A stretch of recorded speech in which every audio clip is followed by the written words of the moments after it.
Hello friends, welcome to our channel. இன்றைக்கி நம்ம என்ன ரெசிபி பார்க்க போகிறோம்னா, பிஸ்கட்டில் எப்படி கேக் செய்யலான்னு பார்ப்போமா. அதுக்கு நான் இன்றைக்கி ட்ரீட் பிஸ்கட் தான் எடுத்திருக்கேன். குட்டே, மில்க் பிக்கிஸ், இது மாதிரி எந்த பிஸ்கட் வேணாலும் யூஸ் பண்ணிக்கலாங்க. இப்போ நம்ம பிஸ்கட் தனியாக, க்ரீம் தனியாக செப்பரேட் பண்ணி எடுத்துக்கலாங்க.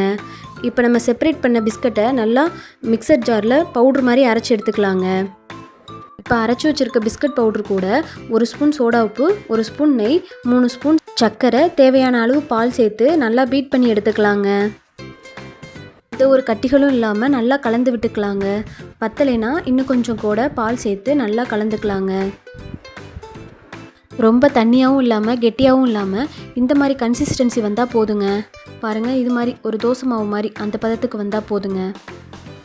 இப்போ ஒரு பாத்திரத்தில் எண்ணெய் இல்லைன்னா நெய் தடவி இப்போ நம்ம கலந்து வச்சுருக்கோம் இல்லையா, அந்த மாவை அதில் சேர்த்துக்கலாங்க. ஏர் பபிள்ஸ் எதுவும் வராமல் இருக்கிறதுக்காண்டி இது மாதிரி 2 தட்டு தட்டிக்கலாங்க. இப்போ இது ஒரு பக்கெட்டு இருக்கட்டுங்க.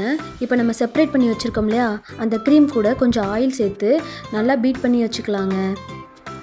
இந்த மாதிரி க்ரீமி கன்சிஸ்டன்சி வந்தால் போதுங்க.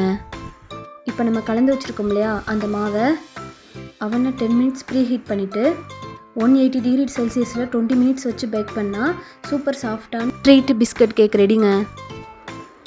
இதே நீங்கள் குக்கரில் பண்ணுறீங்கன்னா குக்கரில் கொஞ்சம் உப்பு சேர்த்து ப்ரீ ஹீட் பண்ணிக்கோங்க. ஒரு 10 மினிட்ஸ்க்கு நம்ம கலந்து வச்சுருக்க மாவை அதில் சேர்த்து குக்கரை க்ளோஸ் பண்ணிடலாங்க.